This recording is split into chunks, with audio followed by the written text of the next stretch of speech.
Siedzimy w gabinecie profesora Juliana Aleksandrowicza, wielkiego polskiego hematologa, też immunologa, który przez 30 lat prowadził tę klinikę. Po jego odejściu i jego następcach ostatnie 25 lat miałem zaszczyt prowadzić tę klinikę jako doktor, potem docent profesor Aleksander Skotnicki. Też z tego miejsca, dzięki profesorowi Aleksandrowiczowi i jego wizji zastosowania, wykorzystania układu immunologicznego do walki z chorobami. W jaki sposób wykorzystania?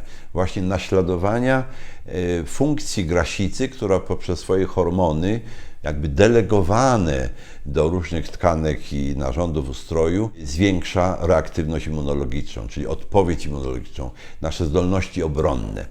I tu właśnie w tym gabinecie 50 lat temu powstała myśl, aby zastosować hormony grasicze.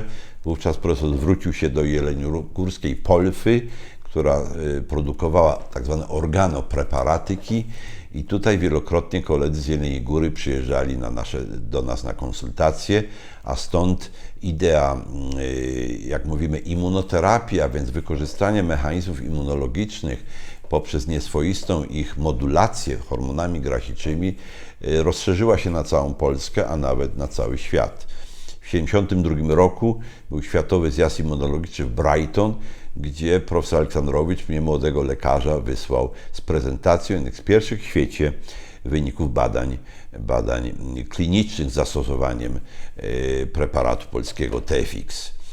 Stąd też z tej kliniki w 1981 roku wyjechałem na stypendium Fulbrighta do Stanów Zjednoczonych, do Waszyngtonu, gdzie jeden z twórców amerykańskiej tymozyny, Alan Goldstein, był moim szefem i przez rok badaliśmy wpływ tak in vitro, ale również in vivo, a więc w probówce, ale również u wielu pacjentów, skuteczności przeciwdziałania powikłaniom infekcyjnym, między innymi u chorych z AIDS, bo to był początek tej historii. Później napisałem taką monografię o AIDS i stosowaliśmy tymozynę nie tylko w Ameryce, ale przede wszystkim w Afryce, w Kinszasie, i stąd profesor Kornaszewski, który był tam dziekanem Wydziału Chorób Zakaźnych, jest tego współautorem.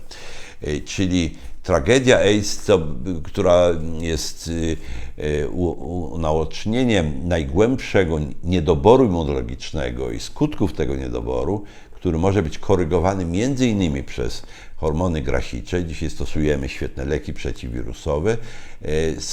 Były tymi czynnikami, które skłoniły nas do wejścia na drogę tymoterapii, a więc leczenia hormonami grasiczymi w ramach tak zwanej immunoterapii, bardzo szeroko rozumianej, która dzisiaj uzyskała już uznanie w Komitecie Noblowskim ostatniej jesieni.